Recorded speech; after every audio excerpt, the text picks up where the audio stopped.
প্রসঙ্গ talk show প্রত্যয়টির বিভিন্নভাবে চিন্তা করে একটি সরল বাংলা এমন হতে পারে আলোচনা সভা। আমাদের সমাজে একটি নতুন সংযোজন, নতুন অধ্যায়।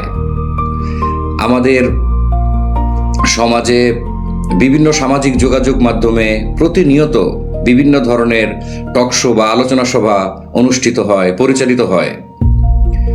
এটা একটা সোসাইটাল ডেভেলপমেন্ট। আলোচনা যে কোনোভাবেই একটি জ্ঞানের প্রকাশ, এবং টকশোর একটি ইমিডিয়েট পরিণাম এই বৃহত্তর জনগোষ্ঠীর মাঝে এটি বেশ আবেদন সৃষ্টি করেছে। সমাজের বৃহত্তর জনগোষ্ঠীর মধ্যে শিক্ষিত, অশিক্ষিত, বিদ্বান, অবিদ্বান বিভিন্ন শ্রেণী পেশার মানুষ টকশো শুনে থাকে। এটা টকশোর একটা সফলতা। তো এই সফলতার পিছনে আমি একটা নেতিবাচক দিক উপস্থাপন করতে চাই, এবং সেই নেতিবাচক দিকটির বর্ণনা করাই আমার আজকের বয়ানের মূল উদ্দেশ্য। আমরা জানি ভারতবর্ষে শিক্ষার ইতিহাস গুরুগৃহ পদ্ধতি। শিক্ষার্থী গুরুর গৃহে অবস্থান করত, সেবা করত, বিনিময়ে গুরু শিক্ষার্থীকে শিক্ষাদান করত। সে অবস্থা পার হয়ে কলোনি আসলো, কলোনি পর ইংরেজ কলোনি, এবং 1857 খ্রিস্টাব্দের সিপাহী বিদ্রোহের পর লর্ড ম্যাকলে ব্রিটিশ পার্লামেন্টে যে প্রতিবেদন পেশ করে সেটা ব্রিটিশ পার্লামেন্ট কর্তৃক অনুমোদিত হওয়ার পরবর্তী বাস্তবতায় ভারতবর্ষে বা আমাদের অঞ্চলে আধুনিক শিক্ষার সূত্রপাত ঘটে। আধুনিক শিক্ষার পদ্ধতিটি মূলত প্রণালীবদ্ধ পদ্ধতি বা এ সিস্টেমেটিক অ্যাপ্রোচ। যেমন সোশ্যাল সায়েন্স একটা ফ্যাকাল্টি, বায়োলজিক্যাল সায়েন্স একটা ফ্যাকাল্টি, আর্টস অ্যান্ড হিউম্যানিটিস একটা ফ্যাকাল্টি। এই সমস্ত ফ্যাকাল্টির তত্ত্বাবধানে অনেকগুলো একাডেমিক ডিসিপ্লিন থাকে। এক একটা একাডেমিক ডিসিপ্লিন এক একটা স্পেশালাইজেশন।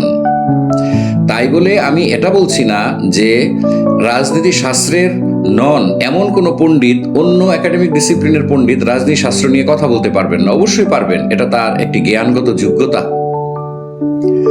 কিন্তু এখানে যে বিষয়টা ঘটে সেটা হলো, সমাজে সামাজিক যোগাযোগ মাধ্যমে যে টকশোগুলো পরিচালিত হচ্ছে, অধিকাংশ বক্তাগণ রাজনীতি শাস্ত্রের নন।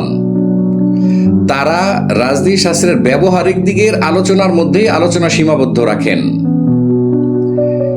এটা এবং শাস্ত্রের মৌলকণার হদিস সে আলোচনায় পাওয়া যায় না। শুধু ব্যবহারিক আলোচনায় রাজনীতি শাস্ত্রের আলোচনা নয়, রাজনীতি শাস্ত্রের আলোচনায় সিস্টেমেটিক ভাবে হতে হয়, থিওরি অনুসরণ করে হতে হয়, হিস্ট্রিক্যাল ব্যাকগ্রাউন্ড দেখতে হয়, সর্বোপরি সূত্র অনুসরণ করে করতে হয়। এখন আমাদের দেশে পরিচালিত টকশোগুলোর বক্তাগণ যেই ফিল্ডের স্পেশালাইজেশনই তার থাকুক না কেন, তিনি রাজনীতি শাস্ত্র নিয়ে কথা বলেন, যার পরিণাম হয় রাজনীতি শাস্ত্রের পণ্ডিতগণ, বিশেষজ্ঞগণ অনেক ভুল আবিষ্কার করেন। আমার মতো মূর্খ প্রাণ বিভিন্ন টকশোর প্রভূত ভুল আবিষ্কার করেছি, কমতি আবিষ্কার করেছি। খোঁজ নিয়ে জেনেছি বক্তা রাজনীতি শাস্ত্রের নন। তাহলে এখন কি ঘটছে?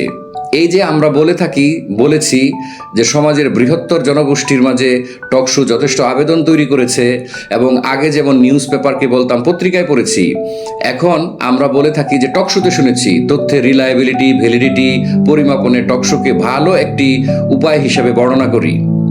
তো এখন বক্তাগণ যখন রাজনীতি শাস্ত্র নিয়ে কথা বলেন, অনেক ভুল বলে থাকেন, শাস্ত্রের উপস্থিতি থাকে না। তার মানে কি দাঁড়ালো?